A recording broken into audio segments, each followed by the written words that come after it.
Today I have my sister Amanda. She recently started her own blog called Writehandgal. It's really clever because she has really pretty handwriting, and she does a lot of like writing things for people, like wedding invitations, and I don't know, she's done like bookmarks and stuff. I'll link all her stuff in the down bar, like her blog and her Instagram. You can go check it out. And today I thought I would have her in my video because she's never taught me how to write, so I thought I'd share it with you guys too because y'all have been asking me. So she's going to teach us like the basics of hand lettering, and yeah, let's get into it.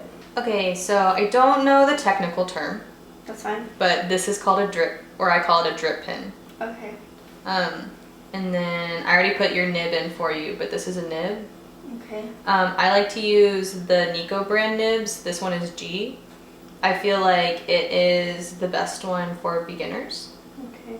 And then the way you insert it is there's a little ring right here, and I'll hold it like this. It'll be on my outside, so I'll place it inside the ring, and then you just kind of shove it down in there. Okay. Pretty easy. And you don't have to shove it all the way down. I like to shove it to where you can see the G a little bit. The key to writing with these pins is to make sure that it is at a steady angle the whole time, right? So here's a clock. 3 is what, a 90-degree angle? Mm-hmm. I like to hold it somewhere around a 4 or a 5. So when I write, I'm holding it at an angle. Does that make sense? Yeah. Instead of me holding it like this, this is how I would hold a pen. Yeah. Right? So I hold it out here. But when you write with a calligraphy pen, you're more of holding it at an angle. And it's weird because this is not the same as where the nib is. Right? So your pen is at a weird angle, but your nib is at this kind of slanted 45-degree-ish angle. Mm-hmm. Does that make sense? The next step is obviously ink. This is just Higgins Eternal Black ink. It's pretty liquidy. Sometimes you can buy them thick and then you have to put water in them, but this one is pretty straightforward and ready to use for calligraphy. In your nib, you'll see 3 different holes. Mm-hmm. That's where the ink comes out of. So you don't have to dip it all the way to the top of the metal, as long as you dip it past the hole, because that's where the hole is coming out of. So before we put ink in, practice what it feels like to just trace it along the paper. And notice how when you press down really hard, the prongs open. And then when you don't press down, it's kind of like a weird drag, right? Yeah. It feels weird. So once you put ink in, you just kind of dip it a little bit past, and then you can see where the holes are filled, right? Mm-hmm. And then when you write, we'll just do a couple lines for a little bit so I can demonstrate. Okay. Your downstroke is when you press down, so it makes a thick line. And then your upstroke, you don't press down, so it's a thin line. Mm-hmm. Does that make sense? Mm-hmm. And then, oops, ran out of ink, so you just got to refill it. So when you use a nib, you start to get accustomed to when you're going to run out of ink. So the key is to run out of ink on an upstroke instead of a downstroke. So if we did a swirly, a little bit, up, down, ran out of ink a little bit. So it's because I'm not using calligraphy paper, so it's soaking up the ink. Oh, okay.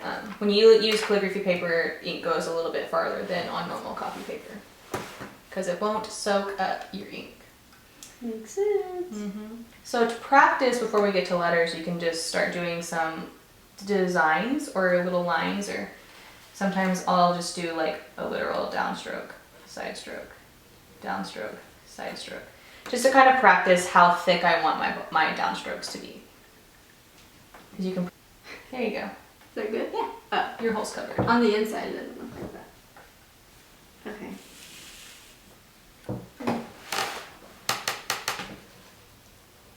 So you don't have to scratch the paper, right? You don't have to like carve into the paper. Just let it like guide down. You're just pulling it down. feel like I'm scratching. There you go. That's better.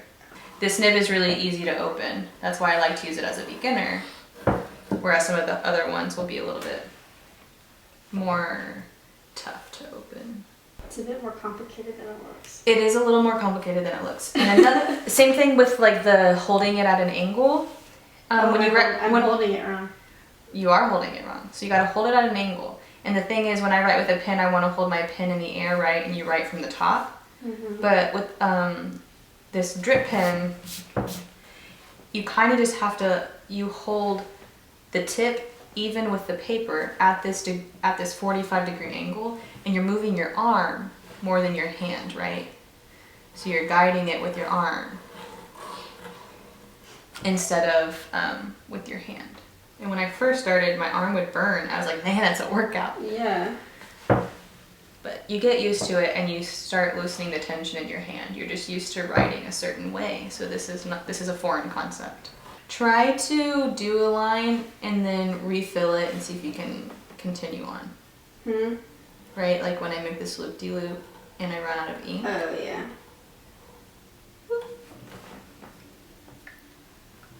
See if you can master the art of picking up where you left off. Okay. Oh, that's an easy one. There you go. Perfect.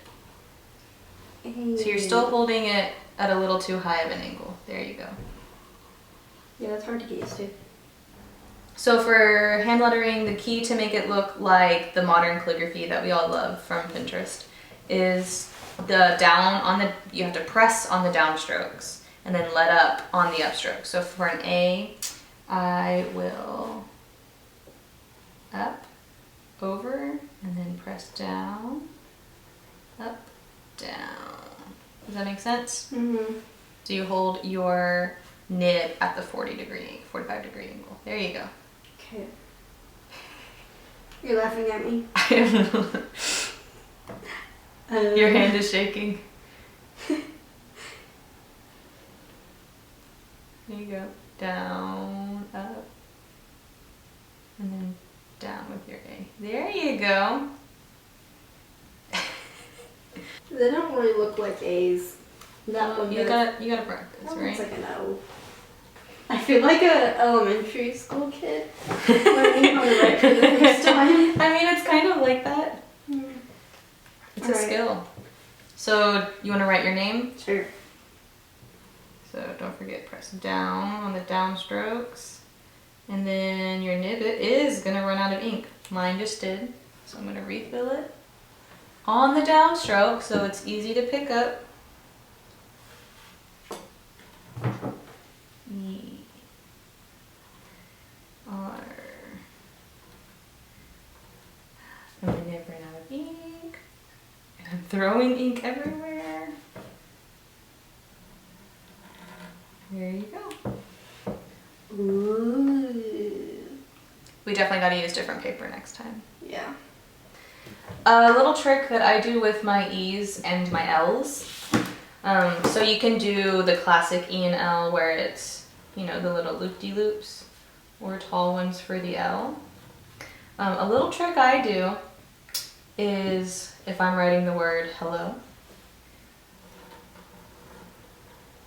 I'll stop and then I'll go out and down. So it just gives it a little bit more of a definition rather than a loop-de-loop. And then I'll go up for the L, same thing, I'll go out and then bring it right back down.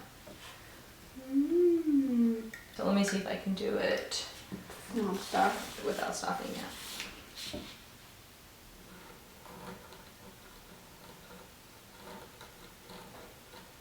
So up close, Amanda's page is really, really pretty. And mine looks like I'm just beginning to learn how to write. But I guess that's okay. You are Practice just makes learning how to write. Anyway, it's kind of messy if you use this, as you can see. It's better if you use real calligraphy paper, and yeah, just, it's a little messy. Yeah. So, nibs aside, markers. Now we're gonna learn how to fake it. And this is going to be way easier than using a drip pen. Yeah.